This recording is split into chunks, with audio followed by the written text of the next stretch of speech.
Ladies, gentlemen, and friends beyond the binary, welcome to...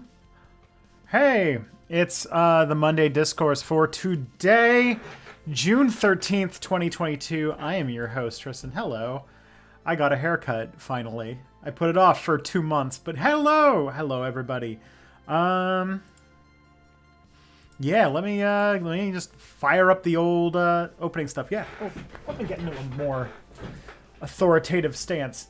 Hi, my name's Tristan. I am the host of Step Back, stepbackhistory.com, YouTube channel where I talk about past and present and where they meet each other and give you context behind all of the things going on.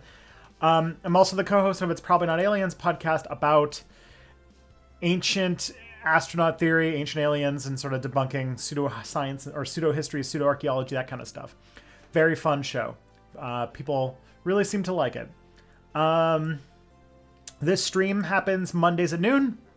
Every other week we have Mia Mulder join us, which is this week, so she will be joining us in just a moment, as soon as I get through the opening spiel.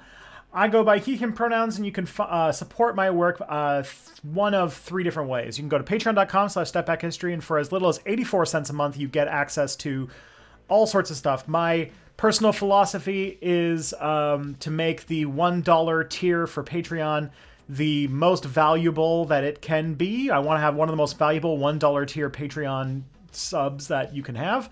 So patrons get to submit questions for a weekly Q&A video. You might have seen the YouTube short that went up earlier today. That's the beginning of that. There's also some Q&As. If the question takes longer than a minute to answer, then it's going to be for patrons only.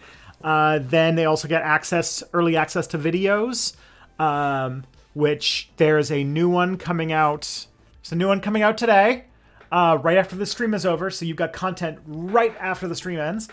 And furthermore, I also give a weekly update on, what's going on in the world of Step Back to kind of keep in touch with everybody. And and so like all of that is at $1 tier. $3 you get a sticker and stuff. So there's and you get your name in the credits and all sorts of fun stuff. So there's a lot of good stuff there. If you have Amazon Prime, you can get 1 free Twitch Prime subscription every month. That's really cool. If you want to use Amazon's money to give me a couple bucks, I'd be very grateful, of course. It really does help. Please use it all the time. And furthermore, if you do have a little bit of change in your pocket, there are things that are very welcome, like subscriptions on Twitch,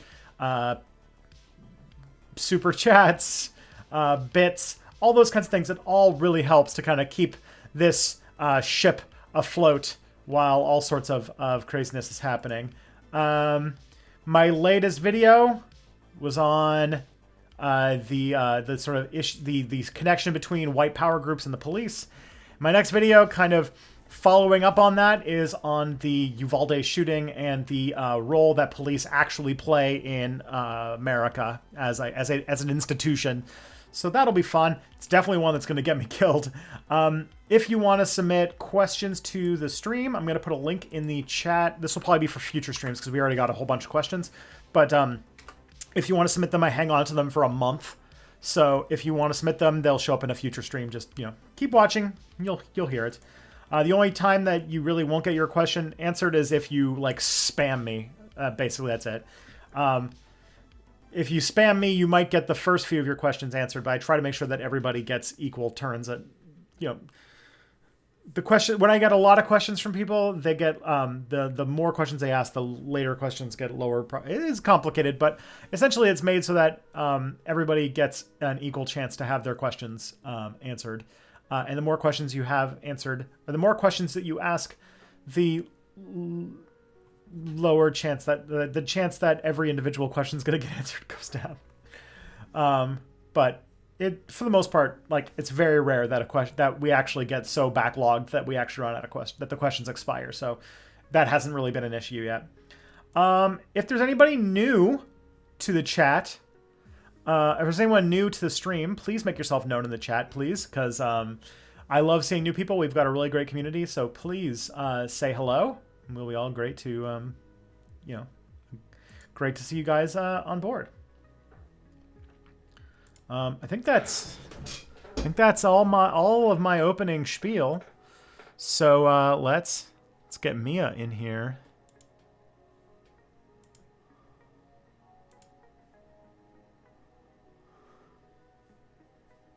Hello? Hello.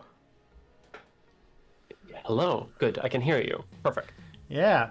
I have a surprise for you for today. Oh shit. I love surprises. Yes, it's I have name tags. So Oh shit. Here we go. Look at that. In the stream. Now you don't have to introduce you don't have to tell everybody who you are. Look at that. Oh shit, with the pronouns too. Hell yeah. Fuck yeah. Yeah. Please though, before we get started though, you should tell everybody what you do. What kind of stuff you make. Hi, my name is Mia Mulder. I make videos that are too long about things that almost no one cares about, but that people still watch for some reason. I will Usually say. about politics and history. My most recent video was about false history and flamenco's new chronology, which I think was very good.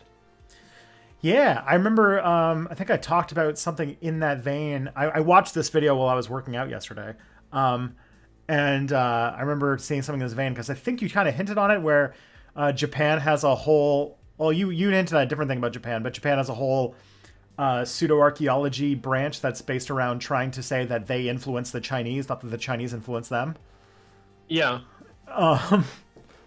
So, yeah, I was referring to a different Japanese... A different Japanese history. Yeah. In my original version of the script, that part was much bigger, sort of like why is this relevant today? But then the video became like an hour and a half long, and I didn't have the energy to do that. Yeah, that makes sense. So if you're wondering why sometimes context is maybe a bit short than you'd like in your video essays, it's because we as YouTubers are tired. Yeah. That that thing on Japan, it's like they want this version of history to exist because if they were to acknowledge the real history, then the question on why they're not paying reparations to Korea might be a thing. Yeah. That's like still a huge thing in like Japanese politics, especially like in conservative politics, of just like blatantly false history telling. Yeesh. And that kind of reminds me. Do you remember when Deep Space Nine did that really awkward Comfort Women episode? No. Where it was an orb episode, so already you're off to a good start. But basically they go back in time to Terok Nor, and Kira meets her mom, who she thought died resisting the Cardassians, but actually was like Gul Dukat's mistress. Yeah, I remember that part. And like it was very, they were like, I think they even called them Comfort Women at one point, and I'm like, ooh, okay, interesting, interesting thought, interesting process. But yeah, it's one of those things about like you never hear about that part about when talking about like Western fetishization of like Japanese culture. Mm-hmm. The part where like they blatantly deny war crimes is in high levels of government. Rarely doesn't come up as much. Yeah, because you and I mean, you're like 27-ish. I'm 29 years old. 29. Holy One more moly. till 30, and then I can be a MILF. Oh, you were 27 when we started doing these streams. That's why. And I forgot that time exists, just like a lot of the people that you studied in your videos. So, but yeah. So then you and I both know that like when we were teenagers, the weebs hadn't become self-aware that like now your weebs are like, we know it's garbage, but it's our garbage and we love it, which is a much more honorable stance than like when we were kids and like the weebs were like Japan has a superior culture to ours. Their cartoons are of higher caliber. They are better than us, and we must emulate them in every way we can. And it's like, an argument that's like very quickly devolves to, and this is not like a saying on Japanese culture. This is a this is a sentiment of like white supremacists version of Japanese culture, which Yeah. is like the reason why they are so superior is because they are racially homogenous oh yeah, that's fun and too. their women are obedient. Oh god. I'm just like, excuse me. It's such a vibrant culture that the government has to pay people to fuck. I'm gonna be honest with you, Shinzo Abe. This is not gonna get the birth rates to rise. I don't even know. Yeah, like I don't know. Like It's such the a thing- good meme. Do you remember that meme? Also from like 2008 or some shit like that, when everyone made fun of Prime Minister Shinzo Abe for No, this is like new. trying to meme himself into raising the Japanese birth rate. Oh god. Good times. I missed those days. Yeah. The only thing about the birth rate thing with Japan is that Japan is sort of like a dark mirror into our future.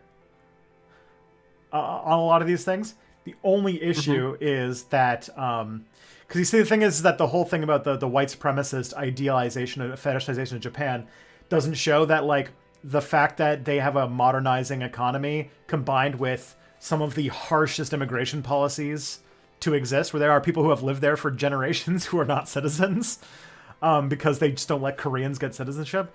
So that all together has resulted in them having a complete demographic collapse of their young population, and they're suffering from like severe economic problems because the fact that they just don't have enough, like their country is so old that so few of them can actually like work anymore. Yeah. I like how we're just like dunking on the Japanese political leadership in this episode. Yeah.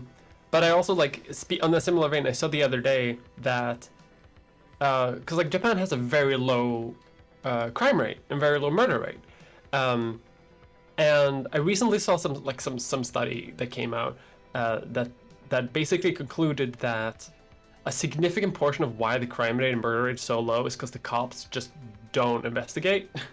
Oh, Like boy. it is lower compared to like many other countries, right? But a part of that is because cops don't report cases that they can't solve. Oh, interesting. If you don't report crime, crime doesn't exist. Yeah, I mean, we know in the United States that their police only solve about 2% of cases. So that's like, this is like the inverse Swedish rape capital situation. Yes. Because like obviously crime still happens, but apparently like a lot of crimes just like, oh, you don't know who did it, sucks. Yeah. Not gonna investigate. Yeah, and I actually, because I also know that Cops of all kinds are bad. yeah, it turns out you'll learn a bit about more of that at 2:00 today when the stream ends and my new video comes out. Oh, is it about Japan? Or It's cops? about cops. It's about there's that whole thing about how everyone was super shocked that the police in Uvalde, Texas, didn't go in to save the kids, and I said like, yeah, that's never been the point of what the police are for. There's a Supreme Court decision saying that they are under no obligation to rescue or save people. You know, I think was there a legal because I know legal also made some sort of video about that. Yes. It's fucked up how cops just don't have to protect you. They just don't. Mm-hmm. Step back history on Japanese cops when. See, okay, here's the thing about this is my like area of stuff, which is that if I have to make a video where I'm delving into an area that I have not read on, like I can do American history videos all day long because I like have 2 master's degrees and half of a PhD in American history, so I can like I know exactly where to go and who to talk to and what to look at. When you have to do a new history, it's like the video takes like 6 times longer to research. Like I'm doing a Russia video right now and I'm like having to learn an entire new discipline basically. I'm sure you're in the same boat. When it comes to German sexologists, you got that down. That's what I thought, hey, baby. Yeah. Anything else? I'm like, Like it sounds like you had to go real deep for this phantom time hypothesis video. I had to go. I had to go so fucking deep. I had to first of all I had to read all of Fomenko's shit, right, and then I had to read the work of like, uh, there's a historian called Daniel Ostrovsky who writes a lot about like sort of like the historiography of Russia, and it is incomprehensible to me as someone who doesn't like do that as like my main history field. Um, so yeah, like a lot of research I had to be doing. Some I know that there was some other I got some comments saying that I got some things wrong occasionally. Um, so like it does happen, uh, but yeah, there's a reason that video took 2 months because I had to spend 6 weeks uh, to just like comprehend Russia, Yeah. which is not something that I'm usually To comprehend, contemplating the Russia. I'm contemplating the orb that is Russia. Oh my goodness. So that also reminds me because my first thing that that came to mind when I was thinking about it, because when I last read about the phantom time hypothesis, I did not know how deep it went into the Russian mind.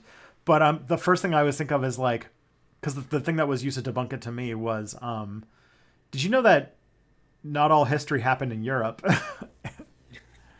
And that there are like crossovers between Europe and non-Europe peoples that have things like the one that I always think of is how we have as a pretty good marker SN 1054, which was the supernova that happened in the year 1054 CE that multiple societies around the world have records of seeing.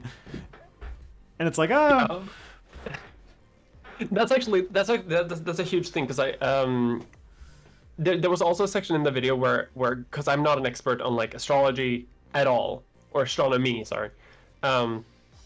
So I sort of like kind of gloss over like the eclipse part, but more talking that like, hey, the eclipses are kind of weird, but like Fomenko has found like a solution to it if he fucks up history. But he goes into so much to explain away the histories of the rest of the world by essentially arguing that only Europeans, specifically Russians, can do like accurate readings of the stars, and saying that like everything that China did, everything that like the ancient civilizations in the Americas did don't exist because they make it into a circular argument sort of thing. But it was too much to understand, essentially. That's why I kind of skipped over that part. Oh my goodness. It's so much of it. It's 6 volumes, by the way. He's written 6 volumes about this theory specifically, and he's written 2 more volumes about the stars, about why they're wrong. And each of those volumes is about like 600, 700 pages long. It sounds extremely esoteric. Yes, it is. Which sounds super fun. I've got some... So I actually do have some questions from last week that I think that you would be great, that have to do with like Sweden and stuff like that, that I was like, oh, great. I will save these. Because the first question is great, and I want to know the truth on this. Because I have a guess that what the answer is, but I bet that you probably have a better answer, which is, did Sweden ever thinking of making its own space program? And I was like, I imagine that Sweden's probably just involved with the ESA, but I don't know for sure. And I don't know if they ever thought of Space Vikings. We have a space program. But it is the Swedish like Space Society, or whatever the fuck it's called. It's very, very small. It's located very high up in the forests up north, which is uninhabited except for mining companies, the Sami people, and reindeer. And up there, there's a few like research stations where the space program hangs out, and they usually do these like high altitude balloons that sort of like can lift themselves up into like upper Earth, lower Earth orbit. Mm-hmm. Not orbit, but like the stratosphere, and do readings in that way, and that exists. We do that. Anything more advanced than that, we do work with the ESA, but we've had like a guy in space. I know there's been a Swede in space. Because I remember it was big news when I was a kid.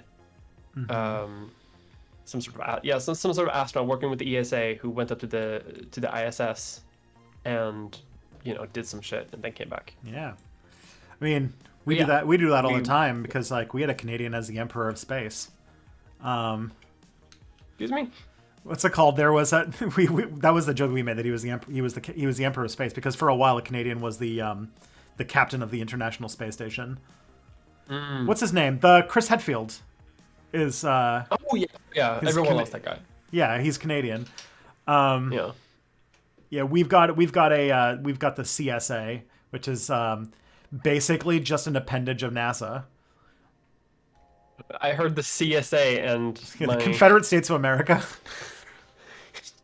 they have a space program. The Confederate Space Program. Oh my lost god, on Earth. cursed as fuck. They lost on Earth.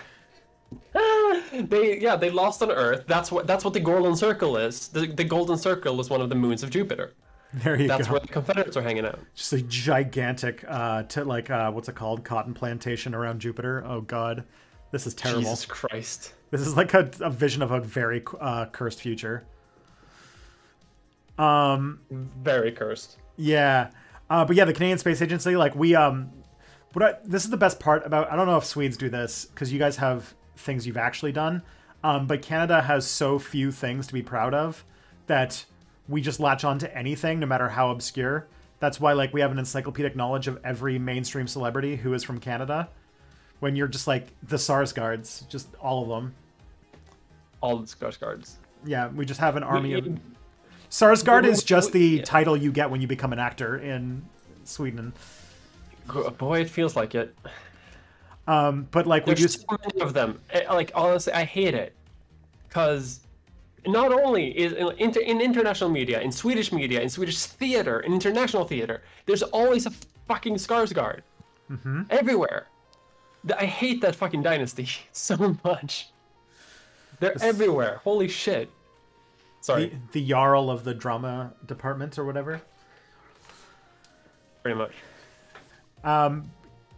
So on that note, so Canada has done. We do have a space program, and we've sent quite a few astronauts up, but mostly because we work with NASA, and so the smaller pool, I guess. But then one of the things that Canada did is a Canadian team invented the robotic arm that the space shuttle used to use. Yeah. And we are so absurdly proud of that thing. Canadians make the hugest deal out of the Canada arm. I've heard this and I love it. It's just like they used to, like if you were ever in Canada, like model shuttles you can buy like anywhere. The Canadian ones always have the extendable arm on it somewhere. Just to make sure you know. Even though it's like not even like they just install it for certain types of missions. But and I think that also the Canada Arm 2 is attached to the ISS, so I don't know why. Yeah. It's to grab things. It's a grab thing. I mean, isn't it just sort of like help with docking and undocking? Probably. I mean, I imagine there's like a lot of situations where you need an arm. Yeah. But I just I guess it's easier to sort of like grab something and like attach it to yourself than it is to like dock things. I played Kerbal Space Program, so docking things there, I guess, is difficult. So I guess it has to be in real life too. So many Kerbals are dead. So many dead Kerbals. So many dead Kerbals. Oh man, I need to. I fucking love KSP though. I have been told that I need to play that game because it's like extremely frustrating until the first time you get something to work, and then all of a sudden you're like, yes. I'm going to go to Mars now. Your first moon landing, there's nothing like it. Especially if you play with like mods that make sure that your Kerbals have to have like life support systems. Like they have to have food, water, and like waste disposal, and electricity so that they don't freeze to death. When you manage to do all of that, get them to the moon and all the way back to Kerbal, it's the best. It's the Dark Souls of management games. It is. I mean, you can tell that I'm a fucking nerd because oh my god, Jeb. Yeah, isn't there already a sequel too? There's a sequel. They're working on it. Oh okay. Hopefully out this year. I'm a fucking space nerd, so sorry that we went into fucking. No, it's PSP, but- fine. I had my space nerd phase when I was in ninth grade. And it was all about, I wrote a short story for my ninth grade English class that was essentially essentially was the plot of, I'm trying to remember what that movie was called. Do you remember that movie that came out a few years ago that had like a weirdly high profile celebrity thing that was about basically a shrapnel cascade happening in space and they had to get down to Earth? Like it had George Clooney and stuff in it. Oh yeah, I remember. I don't remember what it's called, but I remember that one. Yeah, I wrote a short story that was like a very bad version of that when I was in high school, and because you know what happened, you know why it was, is because when I was like 14, when I was 14 years old, I watched the fucking shuttle blow up on live television, which was like what, 5 months after 9/11 as well. That was a rough year. Yeah, 2002, not the best of years. Not the best years. I'm very happy that that is a time that I don't remember too well. I remember it being big news, but thankfully I was too small of a kid to know that news were important. Oh yeah, I guess if I was 14, you would have been like, you're like about, if you're 29, then that means that you are roughly 5 years younger than me, so you would have been like 8, okay, or 7 or 9 or something like that. Grade, yeah. Okay, then yeah, you would have missed out.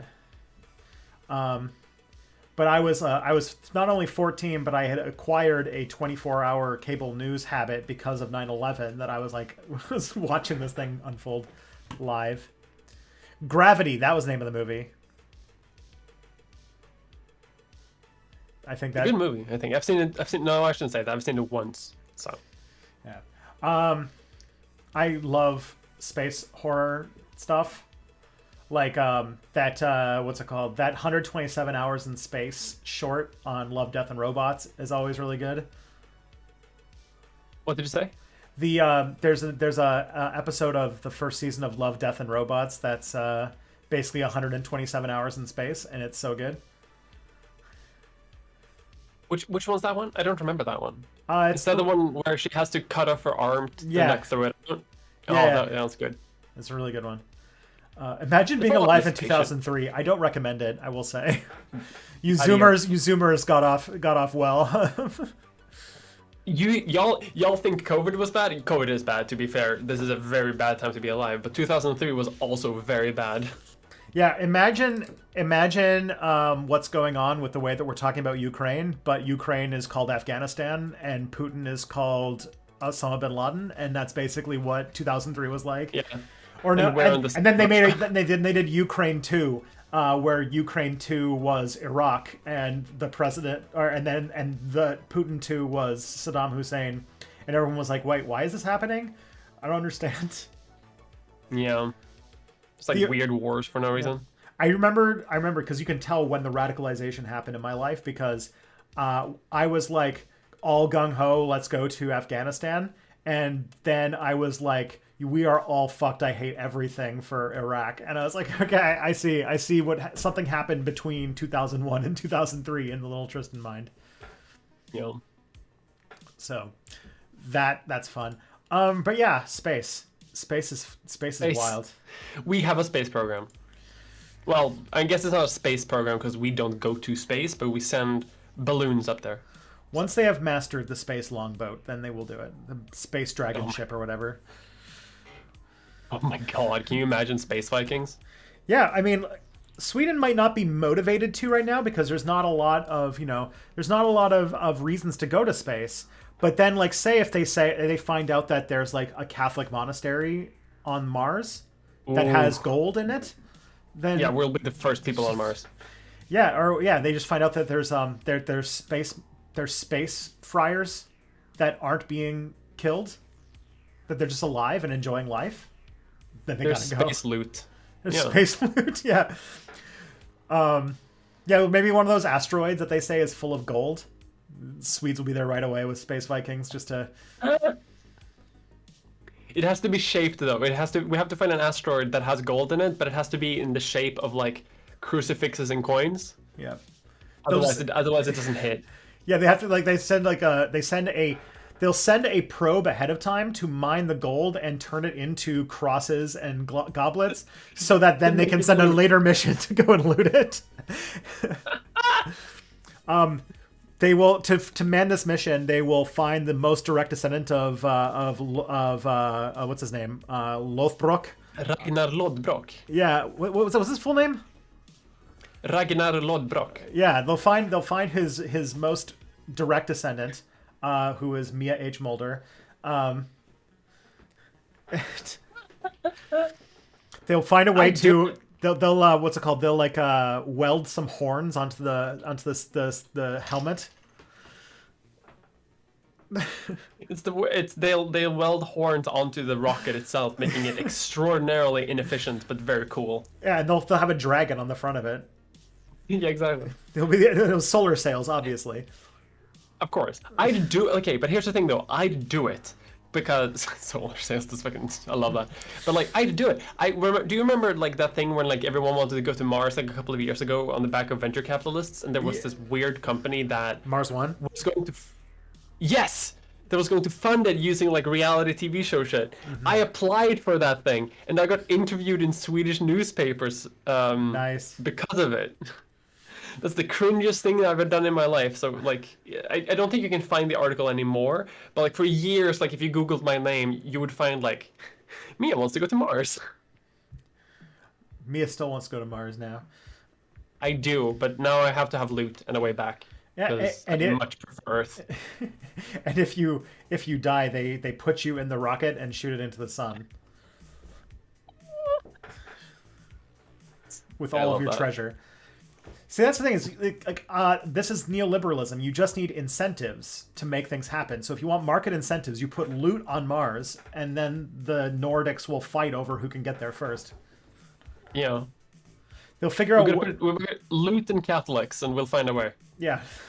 Just like, if you can... like we've already decided that Mars's flag is going to have is just going to be a sideways cross. We just don't know what color pattern it's going to be. Is it going to be blue and yellow? Is it going to be red and blue? Is it going to be white and blue? I don't know what the Danish one... The Danish one is red and white, right? Yeah. There you go. So which one are you going to do? God knows. Stealth Iceland. Iceland's just like been building a rocket ship underneath the volcano. And it's just like... they made a geothermal powered rocket. It just carries around the Earth, just carries around a volcano on it to run the engines. That's Christ. That's good shit. Listen, like you can't take showers in space really, so Nordics are perfect because they'll just put like a little sauna on the ship, so you can sauna on your way to Mars. Yeah, you just reduce the rate. You just retract the radiators a little bit, let the ship overheat, and then you have a good time. Yeah. Since only Nordics have trained... Well, I guess the Russians, the cosmonauts, might have trained enough in sauna to be able to sauna their way to Mars as well. Possible. There you go. You can just put a nozzle on it and use the steam pressure to like be the rocket thruster. You just make a sauna to space. Great. This is all very logical stuff that we are doing right now. Why haven't NASA thought of this? Yeah. If you can just put a sauna on a rocket ship, you can get an entire ethnic group to just go to space. Just infinite propulsion and desire. That's it. Yeah. Can you imagine though? Everyone who gets there will just be like so thin. They've just been steaming for like 6 months. They'll be ready. Everyone will be dead, and then the Nordics will just be like, this was nice. This is very, very comfortable. And then you go out into... Because isn't there like a thing to like go into the sauna for a long time and then run out into the cold? Yes. Well, it's like negative 120 Celsius on Mars, so you like go to the sun and run it. You just run out on the surface of Mars. Yeah, so like the first steps on Mars will just be like a couple like naked people like from naked Swedes and Finns. Yeah. That's good. Wow, this one question, does Sweden have a space program, has launched into a lot of new things. That would be like, that's the new, like, Screw you for all mankind. I've got a new alternate history. This is what I like. Paradox, let me play this. I probably can. Stellaris exists. Yeah, Space Swedes. Paradox.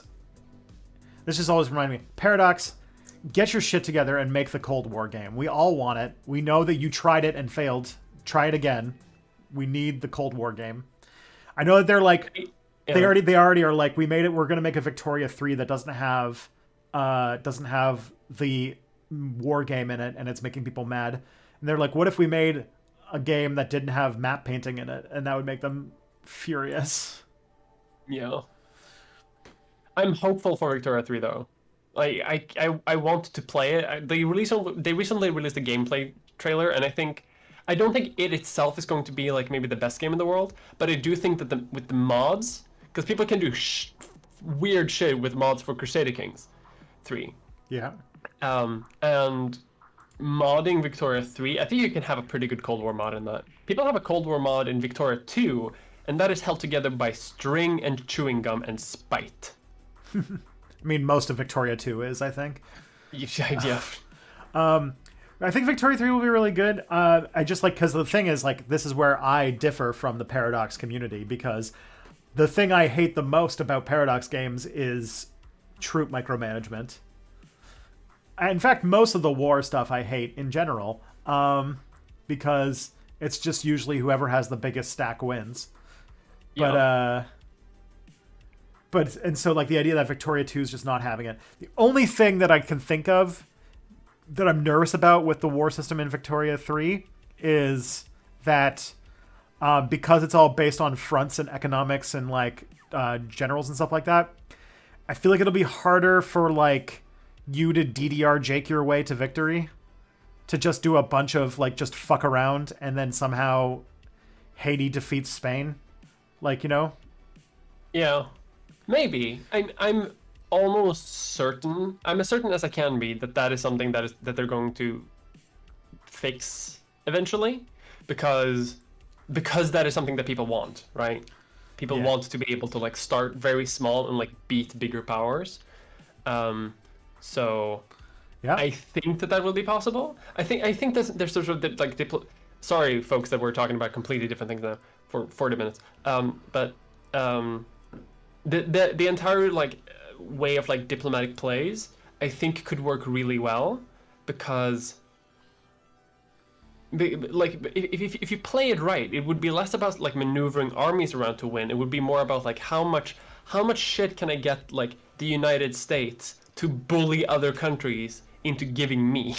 Oh, okay. So you just have to play like you're North Korea and just constantly threaten a world war to get like a little thing for yourself. Yeah, that makes sense. Exactly.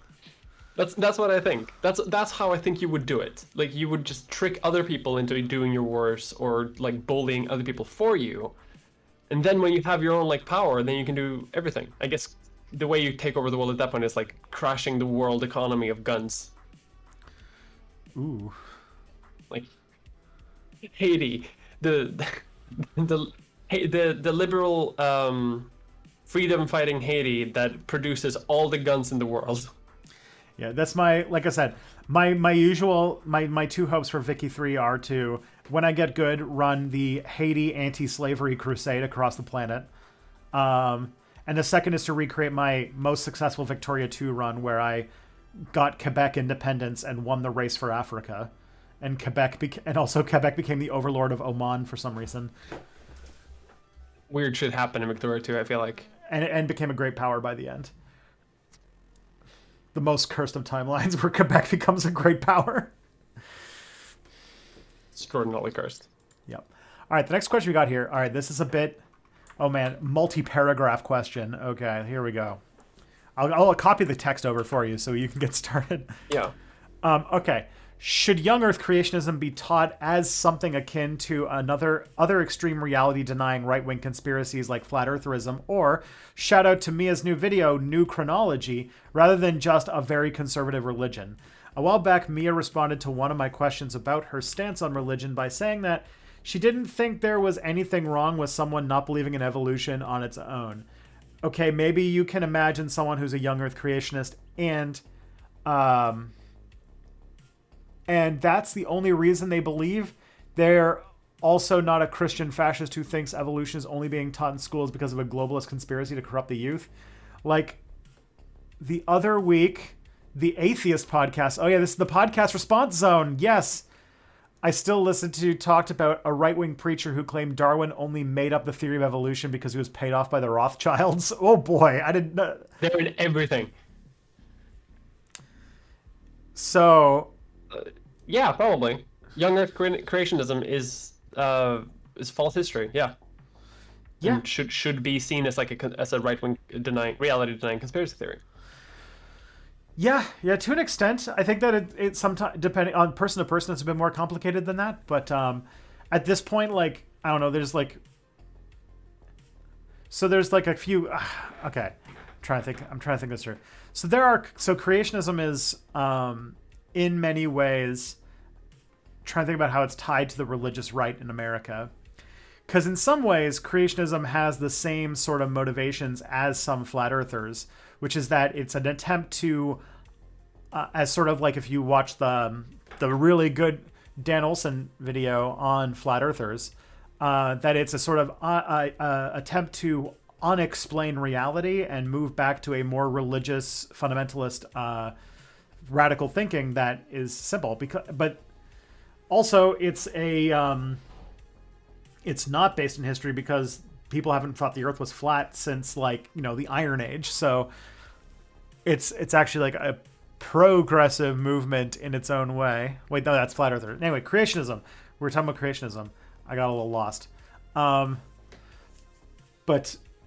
yeah, I think that it's trying to move the authority over reality from scientists back into the hands of the religious, and to some people who are very religious, seeing the world move from one where authority figures are those in spiritual power, moving to those that have scientific power, is troubling to them. And if you're a reactionary, that could be a thing.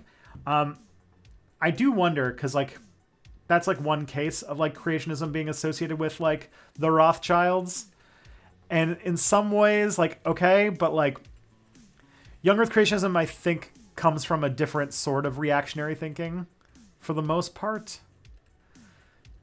I know that a lot of them will be there are young Earth creationists who are I'm a creationist because who believed in evolution?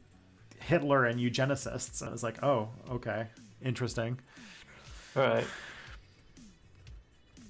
But I'm not sympathetic to these views because they're very obviously wrong. But I don't think it comes from as a lot of flat eartherism seems to be tied to a lot of nascent new right shit and conspiracy world, while I think that this one comes from religious fundamentalism, which doesn't necessarily have to be connected to far right anti-Semitic stuff. Did anything I say make any sense? I think so. It made perfect sense. Okay. Yeah. I agree.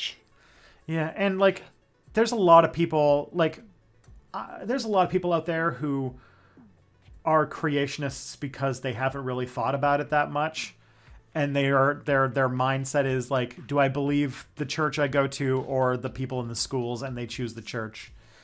But in many ways, I think that's mostly. I'd be curious to know, but I think that young Earth creationism is almost exclusively an American phenomenon. Yup. Which I think so too. Which comes from its unique history of anti-intellectualism and sort of resistance to any sort of scientific authority. Which, in that sense, then the creationism's not the problem. It's a lot of more deep-set problems in American culture and such that we have seen the effects of pretty intensely over the whole COVID pandemic. Because I don't think there are any there might be some creationists in really, really hardcore religious countries like Saudi Arabia or Iran or something, but And Yeah, obviously, because I'm thinking of like even like hardcore fundamentalists here in Sweden, like don't really believe in that, like unless they're like extraordinarily extreme.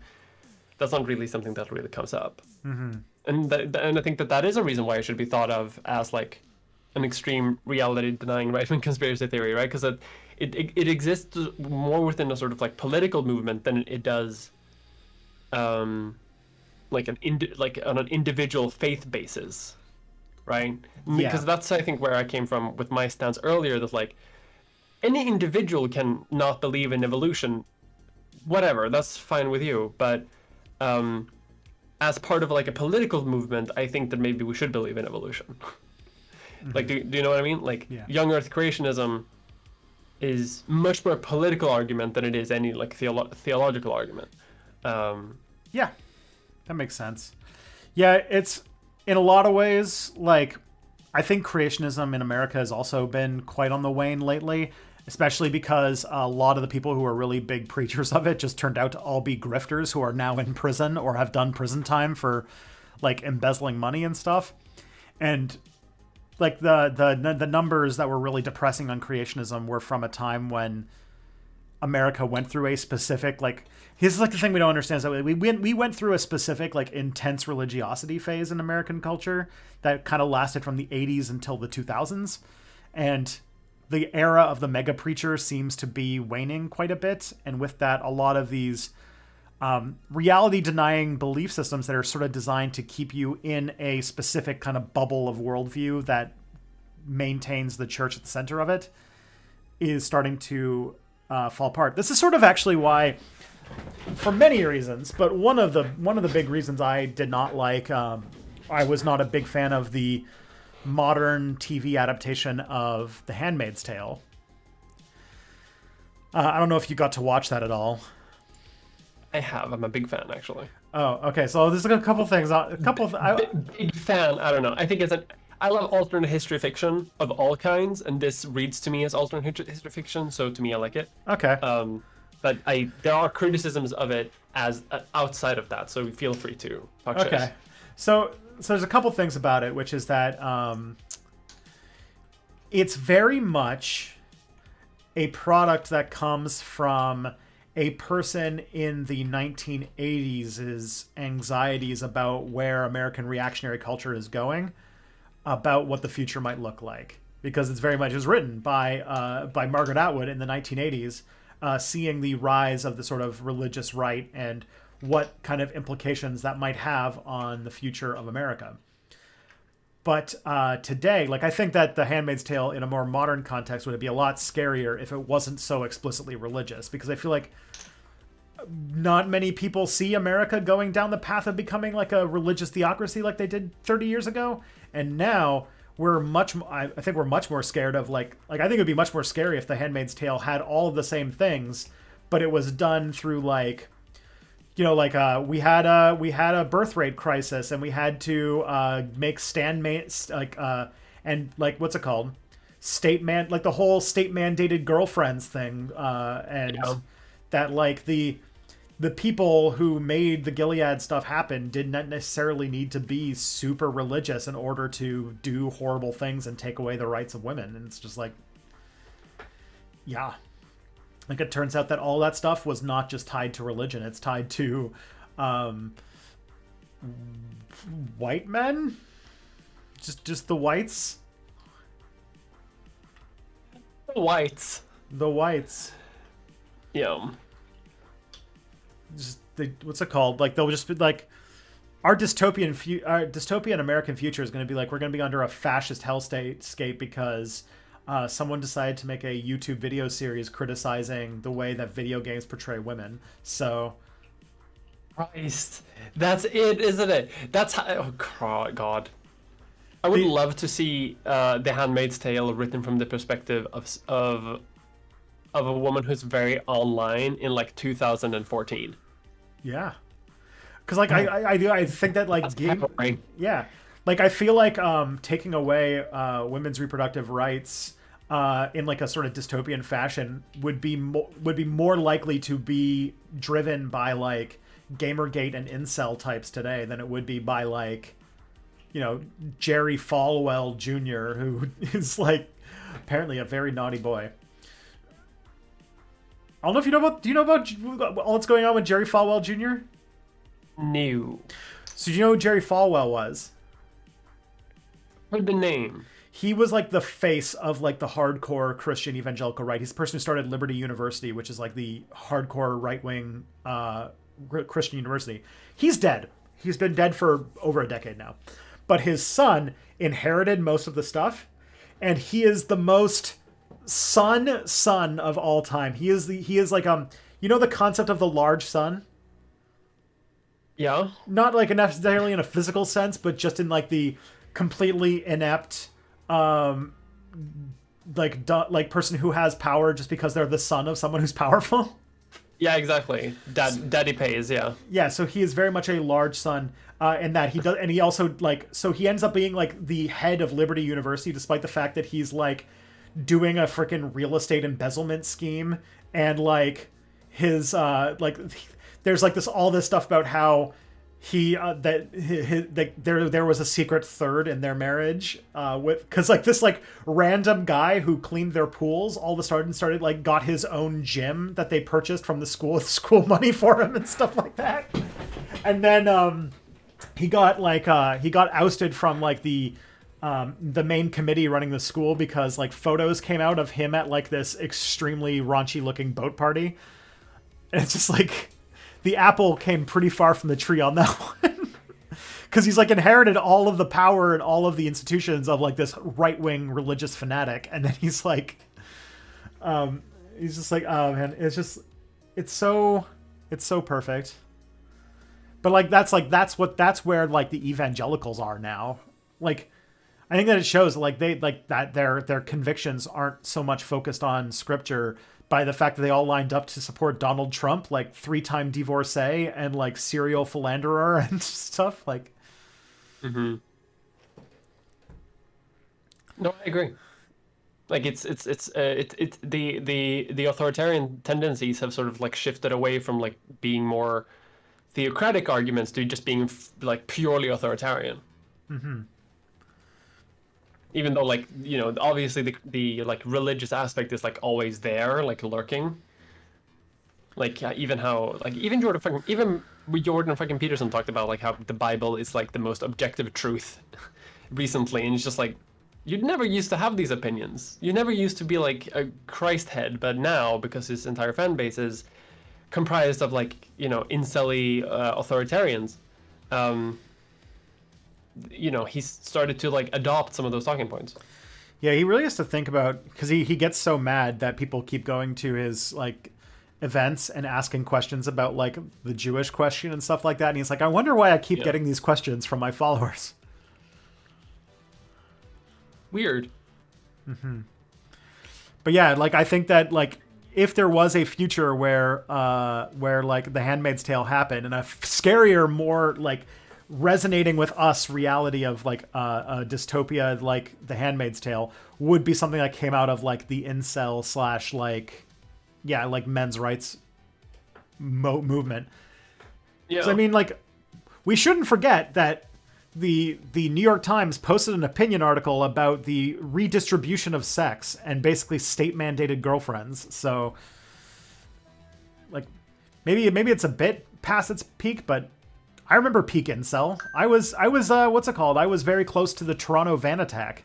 It happened like about a kilometer from where I was, and I was on the street. Like I saw all the ambulances and stuff like that when the Toronto van attack happened. So like, it was still very real. But I wonder if it's kind of past its prime at this point. We're not really talking about incels anymore, are we? Yeah. What's the thing now? What's the right obsessed with now? I think the right is mostly they're not like identifying themselves as much of anything, and more they're identifying themselves as more like patriots. But patriots to them means like calling a lot of people groomers. I feel like that's what's happening right now. It's more like an attack thing rather than a sort of like self-identification movement right now. Mm-hmm. Yeah, as people are pointing out, the right's currently on like an extreme obsession with trans people. That is true. Mm-hmm. That is definitely the thing du jour. Ugh. All right, let's hope we get a nicer question next. I just saw the word genocide in it, so of course not. Here we go. That's what happens when you do a history channel. Recently, the discussion about genocidal rhetoric and action against trans and queer people by TERFs and conservative movements is meeting a lot of denial, even from progressive places. How far can it go, and which shape could it take in the U.S. until it reaches a point where people start to recognize it for what it is? And given the military power imbalance in favor of the U.S., can international pushback be effective if the country goes in the worst direction? I think the military aspect here is completely irrelevant, because like even if the U.S. decided to go full on, like gas chambers, even if it wasn't, even if like there was a more balanced sort of like geopolitical spectrum, nothing would happen against the U.S. Yeah, like because of that, like no one would go to war over trans people. Like that's not a thing that would happen. People didn't go to war over the Jewish populations in World War II either. You know, that's not people don't fight wars against genocides, unfortunately, but like that never really happens in history. No, typically the only thing they do is milk it for geopolitical points. Like what was like when the U.S. was trying to do that with the sort of Xinjiang region stuff and all that. Like that, like unfortunately, countries are sort of amoral monsters that really only care about advancing their own station at the expense of others. Mm-hmm. But yeah, I think how far can it go? I think like once. I don't know. It's already pretty far in some areas. Yeah. And because like I'm about to say that like, and I think the point that like will flip a lot of people's minds is when states in the U.S. will criminalize trans healthcare for adults. That's the line, I think. Mm-hmm. Unfortunately, and that's a question of if, not when. That's a question of when, not if. Sorry. Most likely, like in Florida or some shit. But I think that's the line, because I feel like the American mentality around freedom very much centers around like what you as an adult person can do or not. So fuck kids, first of all. In my mind, the American mentality doesn't care about kids. Kids never has. So it's about adults first of all, and for a lot of people, even like on the right and the left, there's an idea of like you as an adult person can do whatever the fuck you want. The question more comes in life, like who will pay for it and like how is it appropriate or whatever. So even some like pretty hardcore on the right will still like defend your right to transition as an adult, but they will say like, well, you have to pay for it. You don't have to like force it. You can't force anyone else to like accommodate it, but you can do that to your own body. You can buy it, whatever. Once people start banning that from happening, that like even like base level like thing of like having agency over your own body as an adult, once that gets taken away, I think that's the line where most people will be like, oh well, hold on, mm-hmm. because that's how I think the sort of that's the line in the sand, I think, for a lot of people's definition of freedom in the U.S. Yeah, I guess there's like a like at the moment there's still like this plausible deniability about like protecting children when they're not, but that's the sort of argument they're going down, and when it goes away and it's just naked bigotry, then that's when they'll have officially run out of excuses, I suppose. Cause I don't even know if that'll be the case. Cause like, so here's like the thing about American political rhetoric specifically is that, especially the way that the Republicans do things, is that the Republicans know that empty gestures and that they always need to be wanting up something and they need to always be appearing in conflict. So you end up with Republican lawmakers always trying to think of new ways to strip away people's rights because they essentially would be like, because if you are, say, a Texas Republican who wants to campaign on how pro-life you are, despite the fact that abortion has become effectively illegal in your state, what do you do? And that's when you end up with like weird stuff like there was like a state recently that tried to outlaw ectopic pregnancies, which are non-viable pregnancies anyway, and if they are allowed to grow even a little bit, they will kill the mother. And so you can imagine that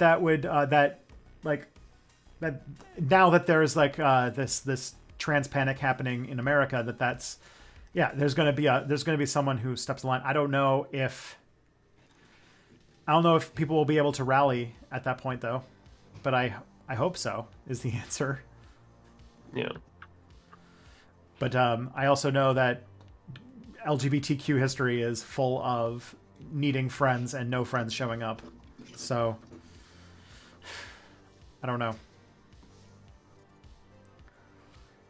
I'm hoping that this doesn't go like the AIDS crisis did, or like any other of the sort of moral panics against LGBTQ people that have happened throughout the past. But who knows?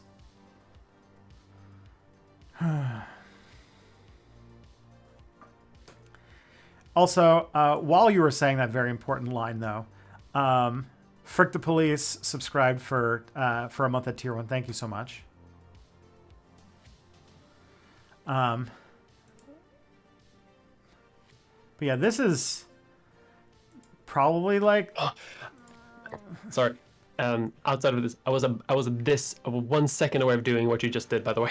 Yeah, just banning that weirdo from. I was considering to doing it, but like, interesting that you did. It's like it's just on the same wavelength. That was why I was a bit quiet. By the way. we were smiting somebody in the. We were on the fence about smiting somebody in the chat and decided to do so. Yeah. That's the thing about Twitch that makes it a bit different from YouTube, is on Twitch, people are more likely to just wander in and say things.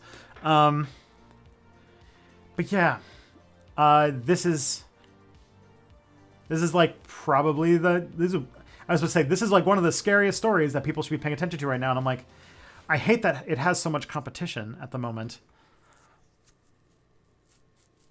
Oh. Yeah. The world is getting worse, folks. Yeah. Yeah. Yeah.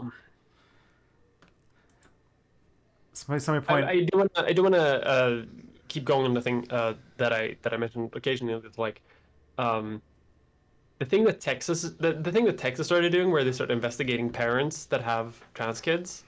Mm-hmm. Y'all, like that is by far like the most extreme transphobia that I've seen. Like since the inception, of like modern day trans laws, because ever since like the 70s, when like legal recognition of trans people like started to become like codified in law, ever since then, there have been like kids who have been trans, who have been at like in many times, there have been sort of like individual cases of them being like horribly mistreated by the government essentially, but almost never has it been one of those things where it actually leads to a kid being taken away from their parents. So like this is worse than shit that happened in the fucking 70s, and in the 70s that's when people started like introducing demands for like forced sterilization for trans people. So this is, in my mind, like fucking insane. Yes. And like if I had lived in Texas, I would very much. I feel like I would have been one of those people who would have started encouraging things I cannot say on Twitch. Installing Minecraft. In Minecraft. Install Minecraft. I would install Minecraft. Yeah. I've been thinking about teaching my kid some how to play Minecraft in some ways. I feel like it's a very useful skill for the next few futures. It's a good skill to have. Yeah, it's gonna be. Oh man, that's a real bummer. Hopefully, the next question is less of a bummer. It's a good question. I'm not gonna like. I don't want to shy away. These are like important things to talk about. Just man, it's rough. Oof. Okay, this one could go some good places. This we can have some fun with this one. Which country is going to become a republic first? Canada, the UK, or Sweden? Sweden's dead last. Sweden? We're never gonna become a republic ever. No, I guess you guys are We kind of in love with the princess, right? Who's going to be the queen next? we love her. Yeah, we love her. We're so in love with her. We stand a queen. We stand a queen. First of all, everyone loves the king. Everyone already loves the king, and everyone loves the crown princess even more than the king. So it's never gonna go away. Right now, people in the UK and Canada are like, okay, Elizabeth can be the last one, and then you'll move on because you also have a corpse as crown prince. We have, like, I hate to say it, but like Sweden has a funny guy as king and a babe as princess. Yeah. People want that to keep going. Yeah, it's just that's the thing. It's just that if the monarchy wanted to survive, they should have invested more in chatifying their royal family.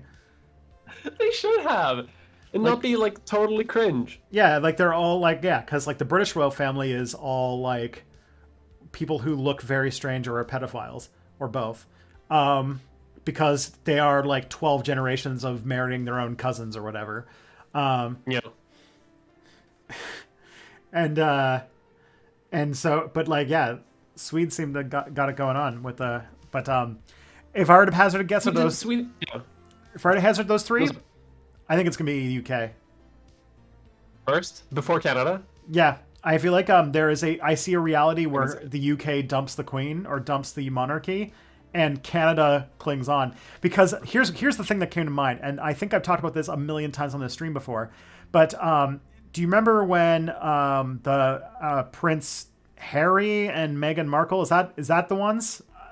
Yeah. When they sort of divorced from the royal family and went over to America or whatever, there were people in this country who were calling for them to move here and that we would vote to make them the royal family of Canada and that they would become the king and queen of Canada. So all they would need to do is it would just be like, what's it called? We would just become like fucking Brazil during the Napoleonic era, where we would just have the British monarchy exported across the sea to live in Canada when the Republicans have taken over the UK. So nicer ass world. Yeah, which is like I think the plot of like 20,000 alternate history novels. Oh, for sure. Where the British monarchy does the same thing that because it's one of the weird and more fun stories of history is the weird story of Brazil's independence and the Portuguese royal family during Napoleon, but so it gets copied a lot. But yeah, I could see it because Canada is still like Canada's. I imagine the UK still has like monarchist societies, but we still have those here. That's fucking wild. Yeah, I have like a friend who is a hardcore, or not a hardcore monarchist, but he's quite a monarchist. And he was at one point a member of this society, and they gave him a portrait of Queen Elizabeth at his wedding. And because like a big one too. And so like, cause we were joking about where the hell do you put this thing? And I was just, cause like the Queen always looks like she's disapproving of whatever it is that you're doing in all pictures. And so we were like, the funniest places to put it would be the bathroom, where she's just like watching you on the toilet, looking at you disapprovingly. Or the more fun one is the bedroom, where she's just disapproving of all of your nighttime activities. That's awful. I could not survive having that in the bedroom. Just Queen Elizabeth looking at you. It's disturbing. Yeah, I gotta show you something after. I gotta show you something. I buy the electronology. Okay. Yeah, because like I have a feeling that like, I don't know, Canada is like gonna stick out, but I'll show you this after the show is over. I don't have that much time after the show, but my mother-in-law made a print of our baby as a sort of like gift for Mother's Day, I want to say, and gave it to us. But it's this really weird picture of him where it's like really up close and he's looking directly into the camera. And so wherever you put it, it looks like he's like his eyes follow you across the room, and it's just like very like blah. And like that. I've been playing this game with Kelly where we take the picture, I take the picture and hide it in random places where she'll just find it and be like, ah. That's horrifying. Yeah. Just to know how normal things are here. I'm sure that once he gets old enough, that's not going to create a complex of some kind. Oh God. Yeah. So that's. I can't even imagine someone here giving someone else a portrait of the king. I honestly think that's why the Swedish like monarchy is going to survive longer, because they have like much of a lesser role. Like they know their place, and they don't like cause trouble outside of it. Because like I can't even imagine that happening. It was weird in the military when they had that, like a picture of the royal family like in the cafeteria. That was weird then, and you would go to the flag and salute it every day. Yeah. So that's, I don't know. I was watching this Netflix documentary called Keep Sweet, which was super creepy. Me by the too. way. Yeah. And I think I learned something, that there's something very, very disturbing about framed pictures of like middle-aged men just in a public space, because there's like nothing wholesome is happening in that situation. If you ever see a framed photo of a middle-aged man on a wall in a public place, something not good's happening there. And that includes like the fact that if you go to the border and you see the freaking framed picture of the president they keep there. Don't like that. It's off. Don't like that. It's wrong. That documentary is like fucked up as all hell. I remember when that happened in the news, but holy shit, it's so much worse. So much worse than it sounded on the news. Yeah, it's a good documentary though. Yes, yeah. If you guys ever want to watch the documentary Keep Sweet on Netflix. Can I get your opinion money, on something please. in the documentary? Sure. So, do you remember how there's an editor of a newspaper of like the small town? Yeah, that kind of like cowboy looking motherfucker.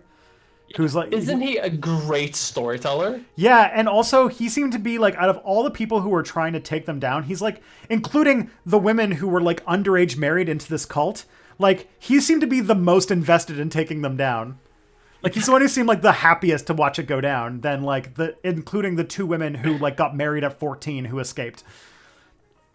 Like, and I think that has to do with like, you know, he doesn't have the trauma holding him back, but for some reason he has this like weirdly like strong investigative journalist drive to sort of like, I'm gonna take these fuckers down. And I remember, because I remember also like 2 minutes before he started like telling a story of how he's going to like, you know, like root into this like weird cult, he was talking about like, well, there was a bus crash, and that was headline news, so 2003 was going to be a good year. Yeah, because it's like for this the like newspaper. Just like that's all that happens in that fucking village, and you're the one who's gonna like take on a cult. Yeah, it's like the newspaper in El Dorado, Texas. Love that, man. Yeah, so funny. It was great. There's also like a private investigator who has like a biker like mustache and like looks like kind of like he looks like a biker.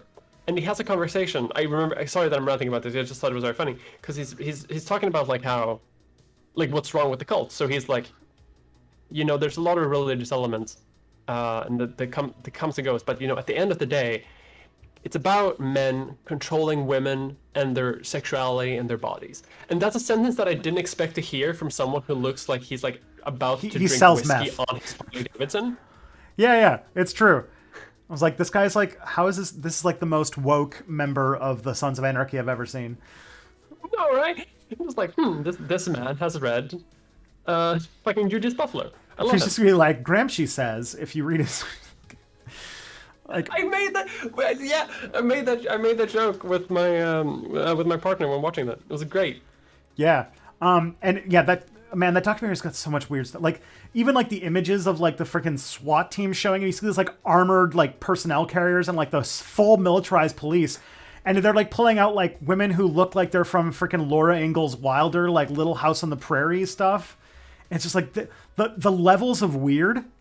And then of course they save the fucking gem for the end too. And it's like, oh my god. Okay, you're gonna spend the last 20 minutes just being like, holy shit, holy shit, holy shit. Oh, I can't wait. Yeah, I'm gonna watch it today. Yeah. The last act, like, oh, it's just insane. They definitely saved the best for last on that one. Oh, perfect. I can't wait. Yeah. If you got, so yeah. So I realized that we talked about this whole thing about telling anybody what it was about. It's a documentary about the Fundamentalist Latter-day Saints Church, which is a fundamentalist sect of the Mormons that existed in the sort of borderlands between Arizona and between Arizona and Utah. And they basically functioned like a cult that practiced polygamy and underage marriage. And they went down in 2008 for basically like rampant marrying of like 14-year-olds to like 30-plus-year-old men. And it was a huge, huge story when it broke in 2008 I remember that happening. And they made a documentary about it. It's about, I think it's 4 parts. I think it's 4 roughly 1-hour episodes. It's really, really good though. Really good. It's like true crime documentaries is like the last thing that Netflix is still good at doing as they're like crumbling. It's like true crime documentaries and The Witcher is like the only things they have going for them left. Yeah. Yeah, FLDS still does exist. They're just more decentralized now that Warren Jeffs is in prison. Spoiler alert. Yeah, that's true. It still exists. It's just like, holy shit, man. They went that cult went to some places. It did. All right, let's see what we got next. Okay, this is a trans healthcare question. Oh boy. Ooh, love this. Does the fact that a majority of trans people need legal access to certain drugs and medical care to exist make them more susceptible to government persecution or even state genocide attempts compared to other oppressed groups? The other day I saw a news story about Florida trying to make it so that trans people can't get affirming care on Medicare, which is sort of the needs-assisted medical system in America. When I read that, I thought, fuck, they don't need death squads or death camps. It's just they just need to not give people a drug. So you don't like it's. So yeah, that's part of it. There are like vast underground networks of people who like synthesize their own hormone replacement therapy. It's dodgy as shit and it's weird, but like that people have gotten around those issues before, and they will in the future as well. Like that's not a huge issue. Yeah, if you outlaw hormones, people will just start making hormones in their bathtubs. Yeah, which isn't great, obviously. Yeah, it's I not wouldn't safe. say that it puts us. Yeah, I wouldn't say that it puts us at a greater risk than other marginalized groups, because there are many marginalized groups that have like individual sort of like medical needs, if I say something like on that level. And sort of medical discrimination is definitely like one avenue that they can go down. Very similarly to like how people like don't give like accessible like the tools people need to like live an accessible lifestyle. For example, if they're disabled or differently abled, taking away sort of like rehab facilities for people who have been in injuries, and so on there, and that is one aspect that they can go down. But trans people have also, it's not going to get rid of trans people, right? You're going to suppress the like activity in public spaces, and that happens to like all sort of like the communities where you sort of like withdraw access to. I'm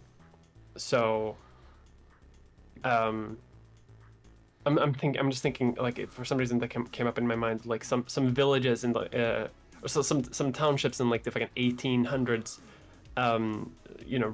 revoking women's right to mail their own post because it was going to make them more independent, for example. Like it is one avenue of sort of like discrimination, but it's not going to like make the project go away. The project, what am I talking about? The people go away.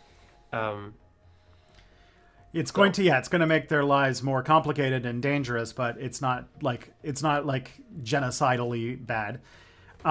It's causing issues and problems, Yes. which sucks. And like that is a bad thing. But like it is also something that it's not unique to trans people. It also happens to like even people who aren't minorities, like women, for example, have many medical needs that oftentimes are restricted or expensive. Many people with chronic conditions and such. Like I think we were talking in the chat, fucking diabetics in America with the freaking insulin costing $300 a fucking bolus or whatever. Yeah. So it's definitely discrimination, and I think I honestly think that sort of the definition of discrimination has become watered down a little bit because people use it so often. But it means like giving unequal opportunity to participate in society, and it can be very small things, or it can be very, very big things, like on a social population-wide scale. And so I don't say that. I wouldn't necessarily say that it's like full-on genocidal, because in my mind that means trying to reduce the amount of people that exist, and this wouldn't do that, but it would still be sort of like vastly discriminatory and very, very bad for a lot of people. It would take a lot of resources away from the trans community, but I don't think it's technically, in my view, genocidal. It's one of those things that's like it's so bad on its own, where it's like the label that we put on it doesn't really matter that much because it's bad and shouldn't happen. Mm-hmm. Yeah, because you're talking like when you're talking about like genocide itself has a very specific definition that is about the like intentional and systematic attempt to remove an entire group of people from existence. And while this would definitely cause a lot of problems and would be fatal to some trans people, it isn't like it's definitely discriminatory, but it's not like a intentional destruction program, if that makes sense. Yeah. And it is one of those people, like, depending on how you view it, and even depending on the impact of it, like that could change. Like if it ends up being that, like trans people essentially feel forced to not come out of the closet ever, and because of this, then I could say that it amounts to like some sort of like genocidal thing, but that's where I think that the criminalization of like adult people having access to trans healthcare like at all, making it criminal, which I think is going to happen for like people up to like 25 in some places. Like I would say that that's clearly genocidal.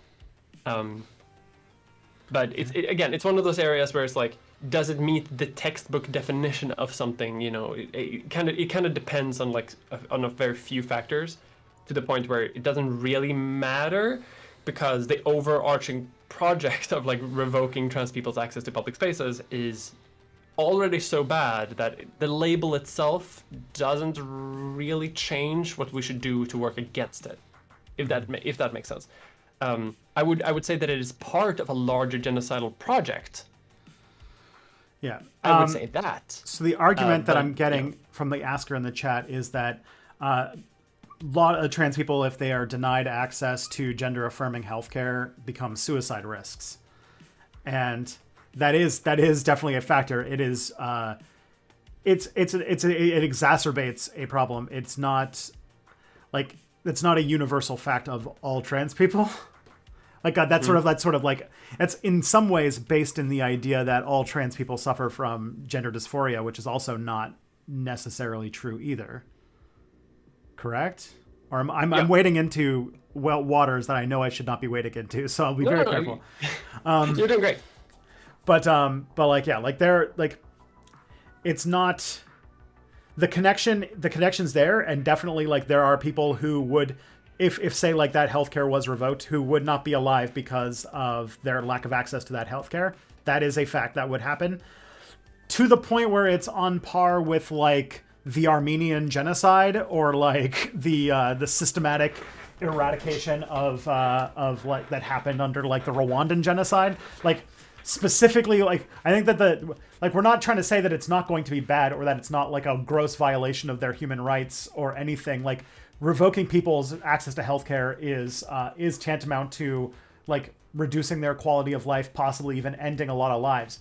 But there is also a gap, and I think that this gap is one that has been muddied a little bit in a way that it shouldn't, between that, which is still a bad thing that we should be fighting with all our tooth and nail, and the specific, very unique crimes against humanity of the intentional, systematic elimination of an entire group of people from the world, like what happened in the Ottoman Empire, like what happened in Germany, like what happened in Rwanda,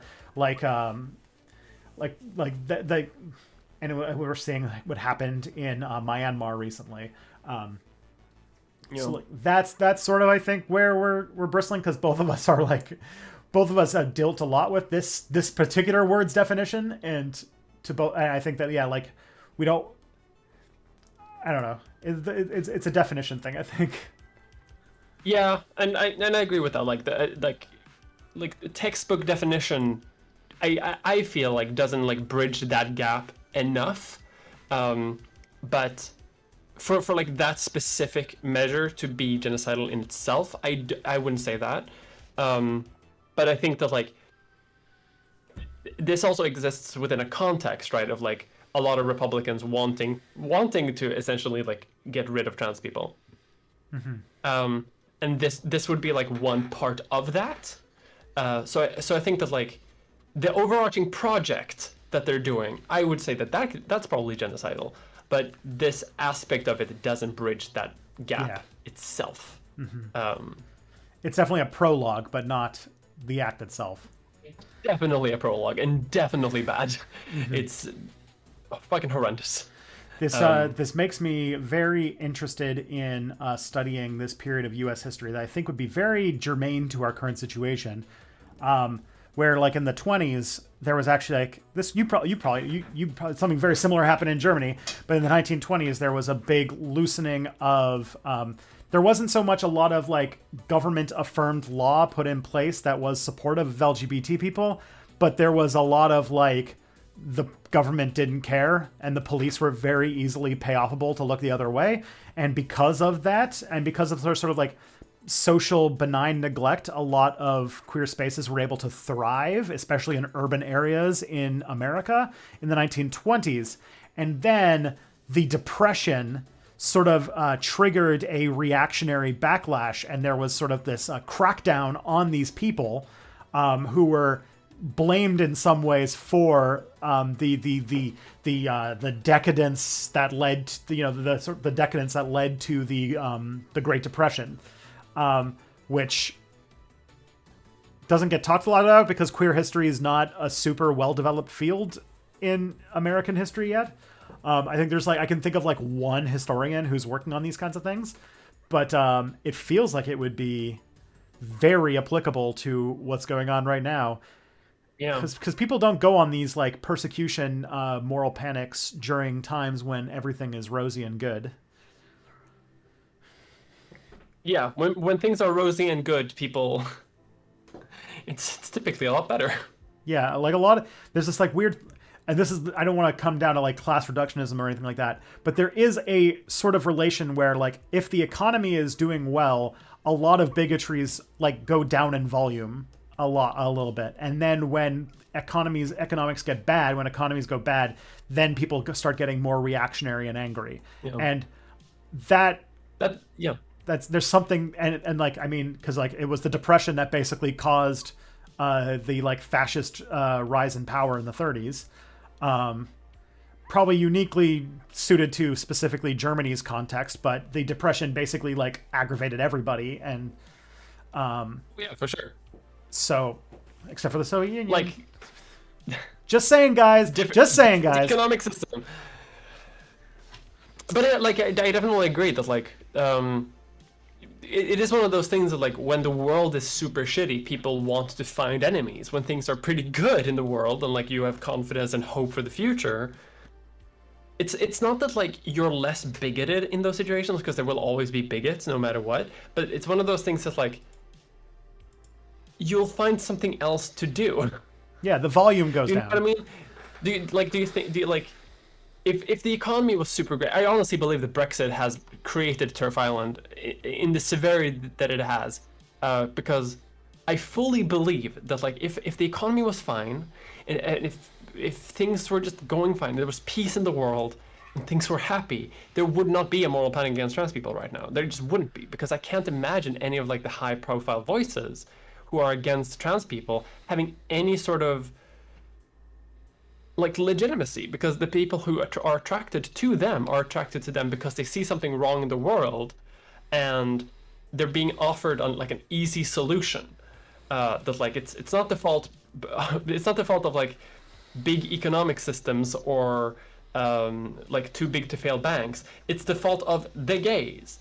So it's always the gays.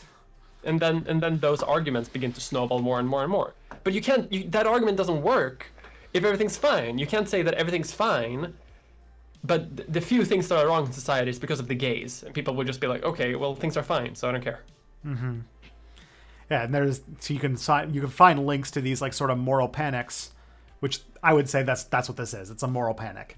Yeah, for sure. Tied to the fact that COVID's caused a partial economic meltdown. So oh, for sure. Yeah.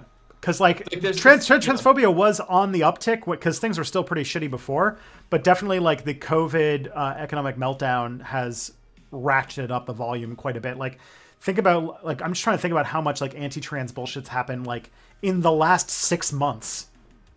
Has been wild. Yeah.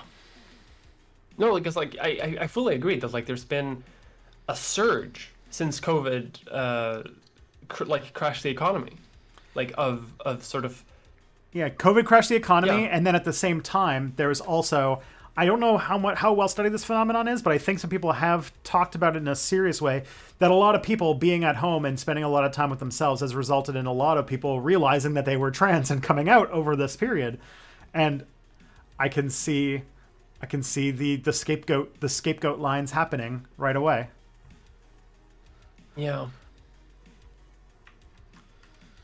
Happy Pride Month, everybody. This is why we need to fix the economy for the gays. Yeah. Oh shit. Like look how this month we don't even have the energy to fight about kink at Pride, because there's just too much fucking shit happening. Christ, kink at Pride discourse. I'm so glad that hasn't come up yet. I'm so happy about it, because last year was a fucking train wreck. Yeah. Oh my god, I'm so free. It's so freeing to have worse things to deal with. In a weird way. Christ. Yeah, I remember that time on Twitter. It was great having like fairly reasonable people argue that you hate children because you don't think leather should be banned. What a good fucking time that was. Sorry, I'm still salty about that. Yeah, it was not a good time. That was right up there with like the black nationalism is the same as white nationalism moment that we had to have. Great times. Why is discourse so bad? Everything sucks. Everything sucks. That's what Happy Pride. Happy Pride. Okay. Speaking of which, I have to buy fucking flags. We don't celebrate Pride here until like August, so while every fucking good city in the world is celebrating Pride now, I have to wait until August. So we might have to get the flags. We might have picked up a Pride flag from the store and forgotten to pay for it. because it didn't have a SKU code on it, which makes me think it has even more pride power. Yes. just like how I don't know if you remember this, but this is like some wonderful thing I saw where some liberals tried to shit on Bernie Sanders because he hung a trans flag, but it was like unironed and still had the creases, and everyone's like, this is the most authentic trans flag I've ever seen. Yeah, like I have never seen a pride flag I've never seen an ironed pride flag ever in my life, and it's like I have been to many a trans woman's apartments, and I have never seen their fucking flag they hang up on the wall be ironed. Yeah. Never in my life has it been ironed. Like, who the fuck owns an iron? Do you think trans women have enough money to buy an iron? We have a steamer at best. They've got military uniforms to buy. They got Soviet fake Rolexes. Yeah. Every trans woman is just Alice Avizandum. So yeah, but I just love that they're still trying. They're still trying to take him down and I think it has to do with the fact that despite everything, there's some people who are like, do it again. 2024, do it again. Come on. And I'm like, I'm hoping if he did, I would. I'd volunteer again. I don't give a shit. I don't care if he's 150 years old. He will be president. He will. What's it called? Do you see the closed chair? He's the only person who's like an actual human being running for president. That's right. Because there was that night where they were looking at the election results, the primary results, and you could see there was just like a chair in the living room that everyone had like thrown their coats on and stuff like that. And I'm like, you would never see that at the Biden HQ, and that's how you know. It's like, this is the only person who does not kill shelter dogs when he loses elections. Did you see? I saw a picture of him reading his grandkid a Star Wars book. It's awesome. There's a really great video of his grandson, because he had to stay up late, so he was sleeping in, and then he was just like, I was warned that I was said there was gonna be quiet, and now you have awoken me, and I'm very angry. And he's like talking to his little 7-year-old grandson, and it's like, it's the only actual human in politics. It's the only real person. Yeah. Yeah, Bernie 2024. I don't give a shit anymore.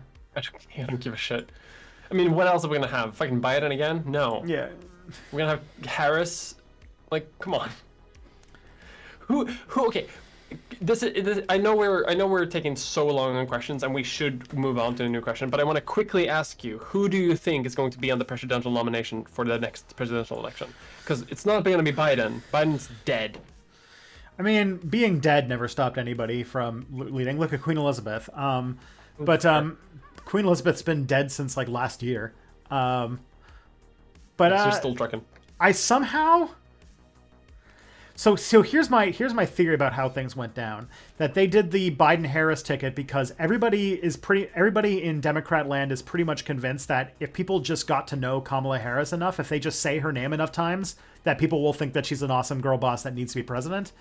And so they made her the vice presidential candidate to try and basically be like, Biden will do one term, then you'll take over. It'll be fine. You'll girl boss your way to three Democratic,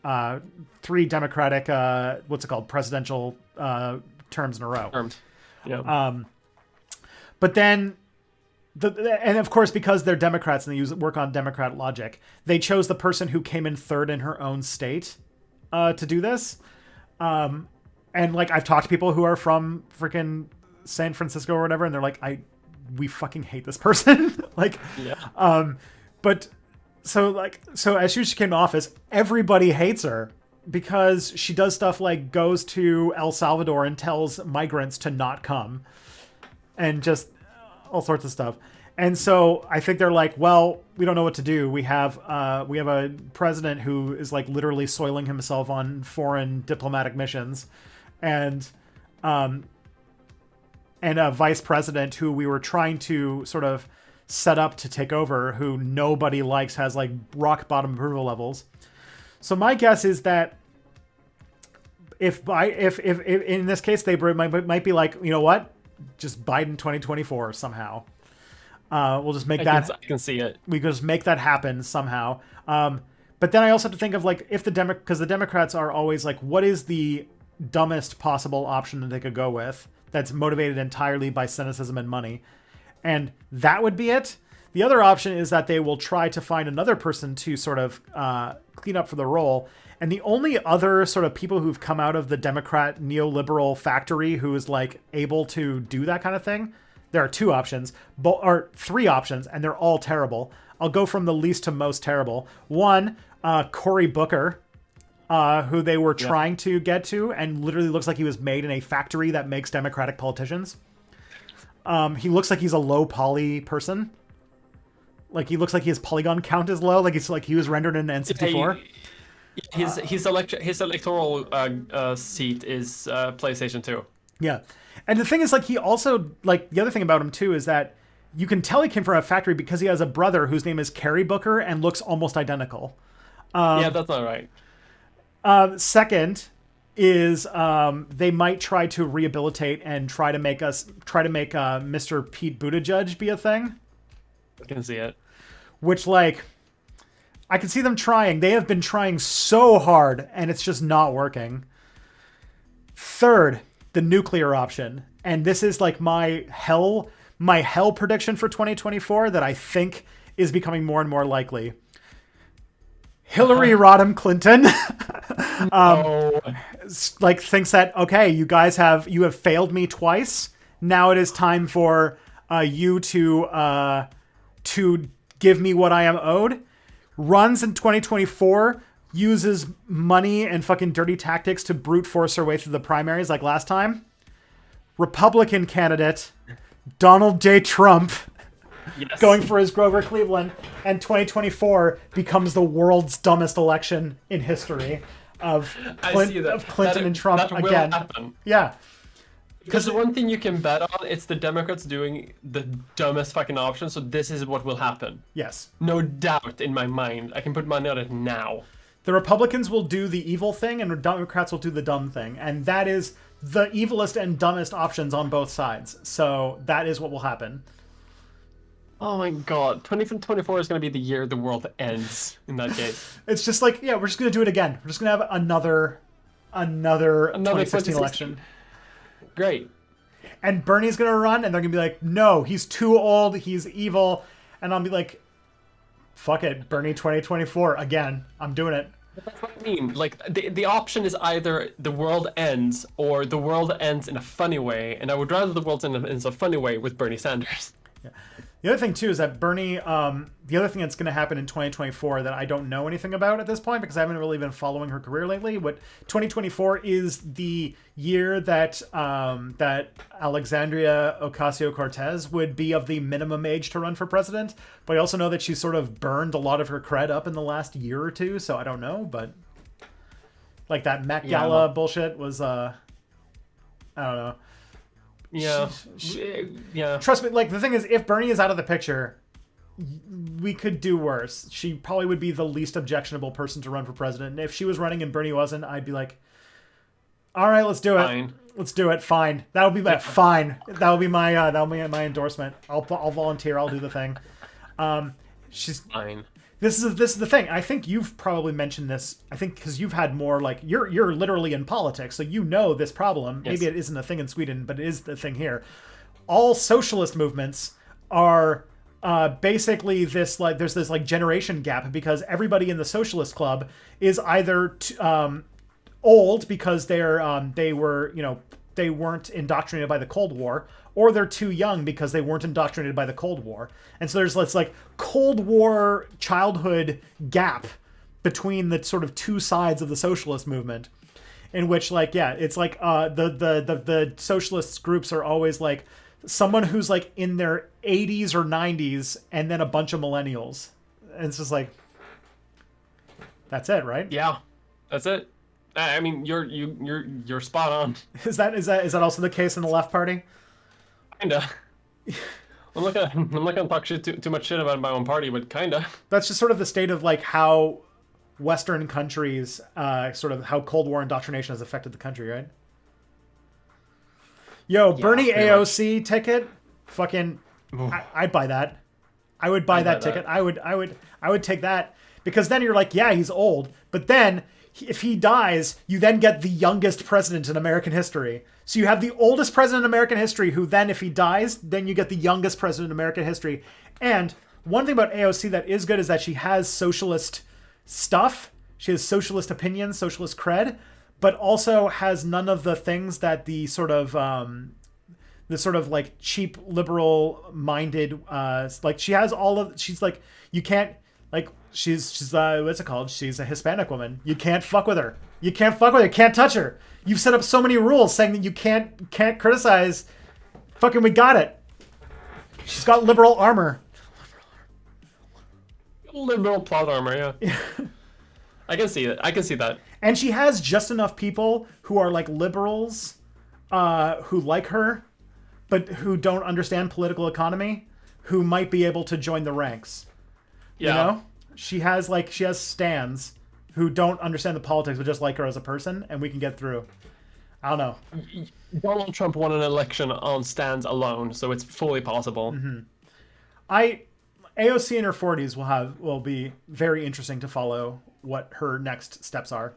I honestly think it'd be smarter if she ran for like senator of New York or something like now, but sort of upgraded to the next tier, because going right from the House to the presidency is usually not heard of. Although, I don't know, the last president went from no history in politics whatsoever to the presidency, so I guess the rules don't exist anymore. Yeah. And then, yeah, maybe I'll go to Iowa for that one, just to like stop Pete Buttigieg from fucking with people again. But yeah, that's all right. Let's see if we can get another question. We actually have we only have 5 questions left in the bank, and all of them are the oldest ones from June 6th. So we've got like a long time before they expire, so we'll be fine. Oh, perfect. Yeah. How conservative would Barry Goldwater be by the standards of the modern GOP? On Barry Goldwater, if he was running for president today, or if he was in the modern Republican Party, he would be something more akin to like Ron Paul or Rand Paul. Like, he would be considered kind of libertarian-y. Because he wasn't a sort of neocon like the sort of, so like Barry Goldwater was a 1960s attempt by like the new right, what would eventually become like the neoliberal right in America, to run a candidate to take down the whole New Deal coalition. And it failed miserably because Barry Goldwater was absolutely insane. And their version 2, which was Ronald Reagan, was much more successful. And so I do think that, yeah, by the standards of today, he would be considered a pretty moderate, sort of libertarian-leaning Republican. All right, let's see what we got. Okay, I don't know shit about Goldwater, so Goldwater, I'm glad you took that one. All right, think about this. This is the person who had to really take the L for the Republicans. He was the guy who had to run against Lyndon B. Johnson a year after the death of JFK. Ooh. Yeah, like there was no way the Republicans were winning that one. Yeah. Like, what's it called? JFK got assassinated while he was starting the campaign for that electoral run. So, and then LBJ had also just passed the Civil Rights Act. Yeah, it was like a whole thing. Yeah, he was on a way to win that one. And LBJ was a Democrat from the South too, which means that he even could shore up the sort of like, even though he had just passed a Civil Rights Civil Rights Act, he somehow carried the South. Which, like, you know, it's because LBJ is like literally like possibly the most powerful politician in history. Because he could pass literally anything to anyone. He could just wanted. He was a guy who could. Dictator. Yeah, well, yeah, he was able to, through his own particular brand of politics, to convince like actual open white supremacist politicians from the South to support the Civil Rights Act. That's a big get. Yes. He also reportedly had a gigantic dong and referred to it as jumbo. And oftentimes, because this man would have needed a Twitter account. Yes. It's one of history's biggest shames that this man did not have a Twitter account. Yeah. He also was from like a sort of like public, like a shitty public university in Texas. So he was possibly like the most Texas man to be president, basically. So he's from this sort of like podunk public university in Texas, where he was originally trained as like a school teacher. And so when he found himself in the presidency surrounded by like Harvard and Yale graduates, he made it his personal mission to fuck with them as hard as possible. And so what he would do is like while he was having like, walk and talk meetings of what was going on, he would just go into the bathroom and like just keep talking. And so his like aides were expected to just follow him, and he would just start like, using the urinal and stuff, like being in the toilet and stuff like that. And you just keep talking, fucking like, yeah. LBJ, I mean, he also pushed a fucking, he had definitely massive DE, that is for sure. His dick energy was off the charts. He also sort of stubbornly stuck in a disastrous war in Vietnam, but yeah. But LBJ's on a strictly personal level was very was a very powerful. He was a very powerful personality, and he used it, and he used his mighty hammer of Thor to. He swung it around specifically for pushing the Civil Rights Act and for the Great Society, which was basically like Medicare, Medicaid, and the modern welfare state. So, Tristan, you can't say the words "swing it around" while like 2 sentences after talking about his dick that he named Jumbo or Mjolnir or whatever. Amazing, I love that. He did support the Vietnam War, and he refused to leave because, This is the thing. You have no presidents that are good on both domestic and foreign. There's none. Ever. Have to be bad at something. Yeah. Like, what's it called?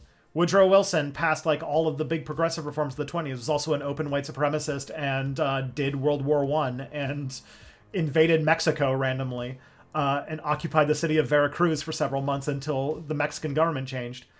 Richard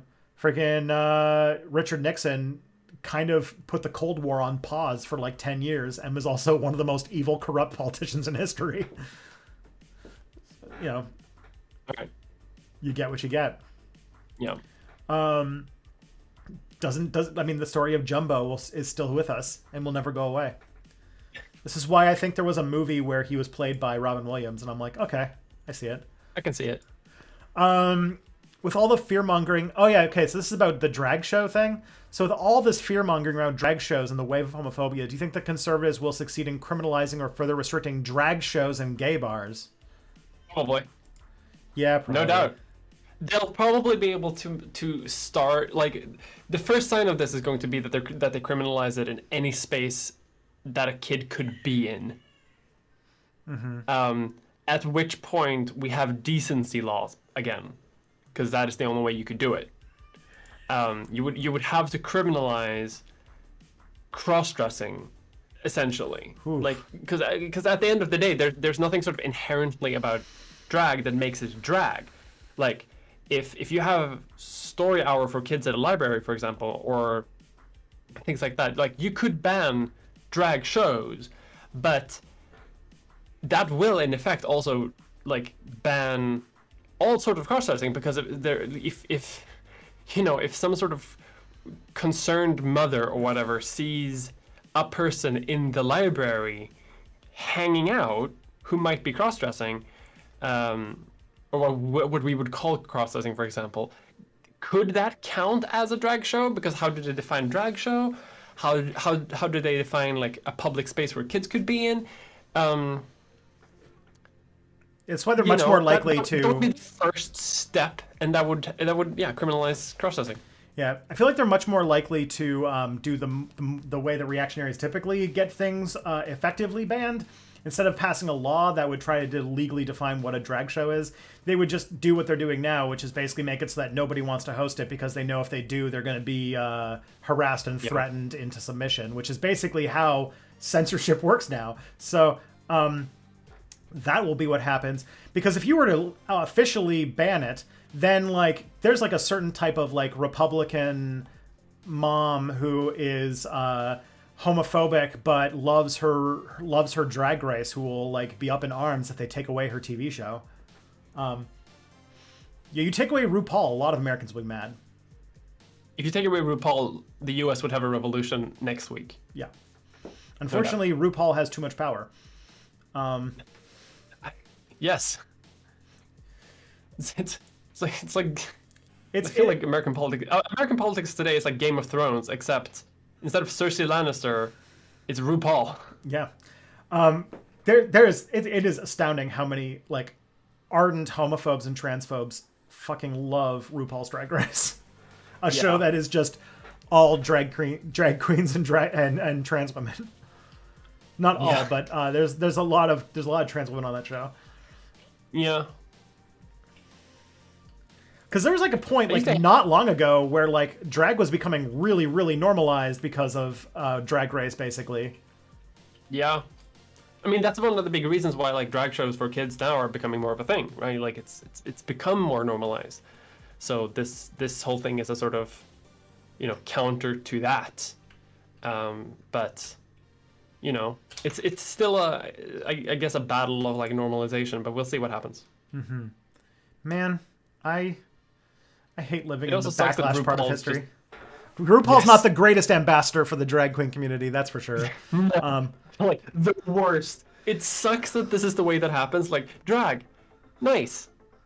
Pushes social boundaries that like talk about like self-expression and identity. It's great. Those things are good. Those things are good for the LGBT community at large. But RuPaul's in charge. Yeah, this is Caitlyn Jenner all over again. Yes. Damn it. Why does this keep happening? I feel like it's a compromise solution, right? Because like a lot of liberals don't want to be seen supporting like the gays, but they can be seen supporting like awful people supporting the gays. So it's like a compromise. No one wins. Yeah, and except for RuPaul, I guess. RuPaul is a massive transphobe. That does not surprise me. RuPaul is the little finger in the Game of Thrones that is real life. Oh God, doesn't he own like? There's something like not only does he have like bad opinions, but also like he owns like a bunch of like natural gas fields or something like weird like that. Like, yes, he owns a ranch and like a bunch of land, and he allows fracking on that land. Yeah, it's just like when you find out that Hannibal Burgess is like a landlord. I think it was Hannibal Burgess. Yeah, it wasn't. Yeah. Why can't fun people be nice? I don't know. This is why everyone loved John Mulaney, and then things happened. We thought he was wholesome. He gave the most. He was like the biggest gap between his. It just shows you don't know any celebrity. No, you don't.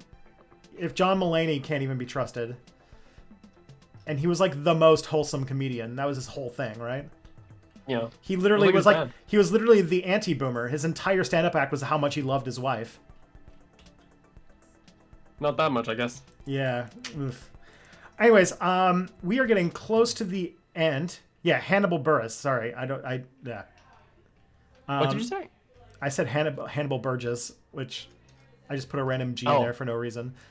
But we are now at 2:00, and my wife has a meeting at 2:00, so I gotta go and grab the baby right away.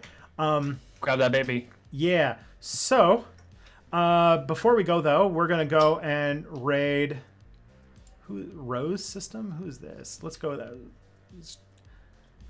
Oh, okay. Everyone keeps changing their name on here. All right, we're gonna raid Rose System, I suppose. But before we do that, would you like to tell everybody where they can get all of your content? You can get my content at the website that I haven't made yet and talked about for over a year, miamulder.com. It will take you to my YouTube page. I will, someday, make a webpage, but not yet. You're waiting for the Squarespace sponsorship? Yes. You're like, I'm not paying for this myself. I'm not fucking paying for Squarespace. Squarespace, if you're watching this, sponsor me. I want a free website. I do. I'm not even kidding. What? Okay, but what's the point of being a YouTuber if you can't enjoy free shit? Like, honestly. Yeah, it's... Anyway. It's what we get instead of money. Anyways, yeah, go to memolder.com. I'll be back next week. Okay, this person does not accept raids. Cool. Okay, we're gonna go with a different. We're gonna raid. We'll raid. Let's raid Rob Russo. Why not? Why not?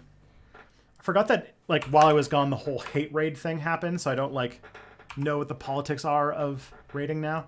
But anyways, yeah, they're over now, I think. So I think we're fine. But yeah, take care of yourselves. Take care of each other. I got a baby to grab.